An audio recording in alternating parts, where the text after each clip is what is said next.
जीत का परचम लहराना मुश्किल है, लेकिन कठिन काम है। आप लोग लग रहे हैं और आपने अभी मैनिफेस्टो जारी किया है, यूनिफॉर्म सिविल कोड की बात की है, महिलाओं के लिए एम्पावरमेंट की बात की है, free cycles, free scooties.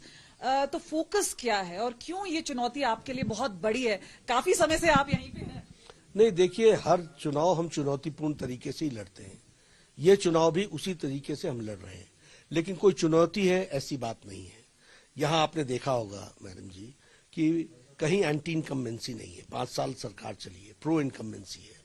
Modi ji के प्रति अटूट विश्वास है और उसके साथ साथ अथाह प्रेम है, और उन्होंने भरपूर आशीर्वाद भी हमारे जनता को दिया है, और इस कारण से हिमाचल की जनता अब आतुर है जवाब देने के लिए। सर, आप ऐसा क्यों बोल रहे हैं? क्योंकि एंटी इनकम्बेंसी है, उसके बाद हम देख रहे हैं ओल्ड पेंशन स्कीम एक मुद्दा है, आपके खुद के कितने डिसिडेंट एमएलएज हैं और वो खड़े भी हो रहे हैं आपके प्रत्याशियों के खिलाफ, सस्पेंशंस भी हुए हैं। तो ये आपको लगता है चुनौती नहीं?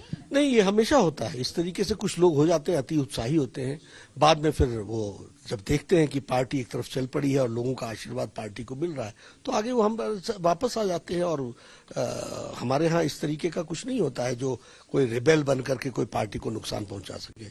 जहां तक आपने बाकी सारे विषय कहे हैं, लोगों का विश्वास बीजेपी से ही है कि वह भारतीय जनता पार्टी ही है जो हम उनको उनकी चिंता करेगी और उनको आगे बढ़ाने में अपना योगदान। नड्डा जी, कुछ समय पहले प्रधानमंत्री नरेंद्र मोदी ने कहा था कि फ्रीबीज के बारे में बोला था और बोला था कि ये नहीं, पर आज जब मैनिफेस्टो पढ़ा जा रहा था, हमने देखा कि किस तरह से बीजेपी ने कई ऐसे अनाउंसमेंट्स किए, जैसे आप महिलाओं के लिए बोल रहे हैं। तो ये सवाल आपसे नहीं उठाए जाने चाहिए कि ये फ्रीबीज नहीं है? नहीं, हमने इस पर ड्यू डिलिजेंस की है। There is a difference between empowerment and allurement. जो चीज एम्पावर करने से, वन टाइम इन्वेस्टमेंट से अगर उसके जीवन, उसकी ताकत में बदलाव आता है और वह अपने आप में समाज में सक्षम होकर के खड़ा होता है, तो ये एम्पावरमेंट है। जब कोई व्यक्ति खड़ा है और उसको कोई आवश्यकता नहीं है और आप पॉपुलर स्लोगन में उसको आप कुछ एल्योर करने के लिए देते हो, तो वह एल्योरमेंट हो जाता है। हम एल्योरमेंट को अवॉइड करते हैं, एम्पावरमेंट को हम।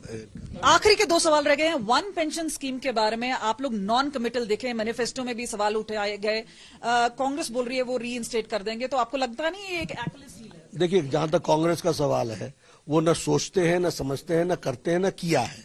ओआरओपी उन्होंने कहा इतने सालों से, दिया क्या? नहीं दिया। किसने दिया? प्रधानमंत्री मोदी जी ने दिया, ड्यू डिलिजेंस के साथ किया। हम जो भी काम करते हैं वो ड्यू डिलिजेंस के साथ करते हैं। इसके बारे में हमारे मंगल पांडे जी ने जवाब दिया है। आपका जो टक्कर है वो 2 जगह है, गुजरात में भी हो रहे हैं चुनाव और हिमाचल में भी।